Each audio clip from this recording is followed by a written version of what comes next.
Hello YouTube, this is Neil again. Now we're going by Lego Crop 75. I know it's a weird name, but you know, it's the one I'm going to go with, so we'll just stick with it for now.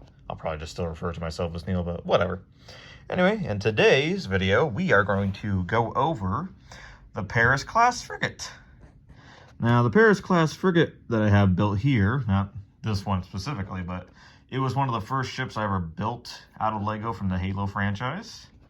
Because for me, it was the first ship I ever got to see in Halo.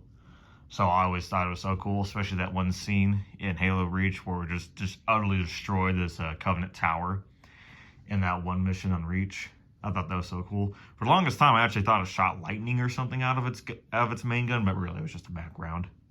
You know, something simple like that. But, you know, it is what it is. So, yeah. So, right here, I got little cannons on the side.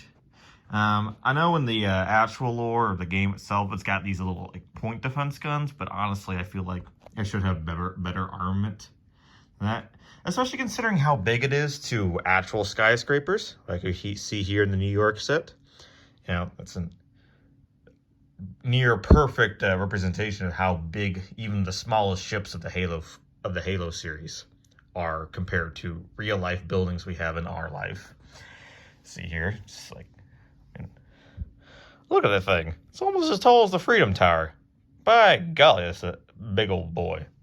Anyway, put that back there. So yeah, pretty large. But so anyway, for the guns, I decided to upgrade them to those, you know that MAC turret you got to use in like the second to final mission of Halo Reach.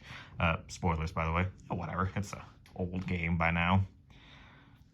But yeah, so I decided to put those on the ship just to make it look like it has better armament than it does in the game, because like it effectively just has like large machine guns, which is like, this thing is bigger than the Yamato. It should have at least a couple of automatic 18-inch cannons. I mean, seriously, you know?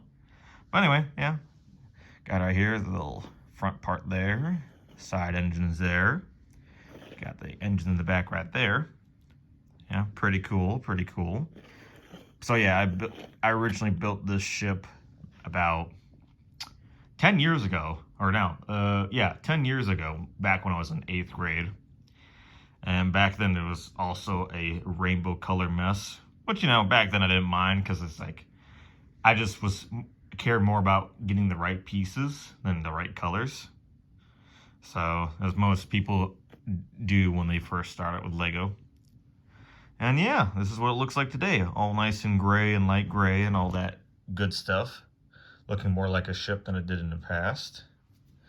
And with the real one out of the way, I'll show you the one I have in the studio program.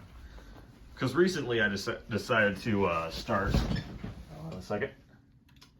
Get the program open. There we go. Recently I decided to start improving them in the studio program, since it looks a lot better. Plus I have access to way more parts than I do in real life, so that I can make it look perfect. So I still got the same amount of guns on the side, but I've improved the nose, as well as other parts of the ship to have less studding on it. A little thing on the bottom there, and the engines now have all like color studs and whatnot, and so forth. And yeah, this is what I got so far. I haven't made instructions for it yet. That's the step guide right here. So far, I only have the Sharon class frigate instructions done. And I'm working on the Infinity, but we'll get there when we get there. And yeah, that is all for today. Thank you for watching. And if you want, subscribe. And if you want, like the video. If not, that's okay. I mean, I'm just happy to make this stuff anyway. So either way, I thank you for watching. Take care.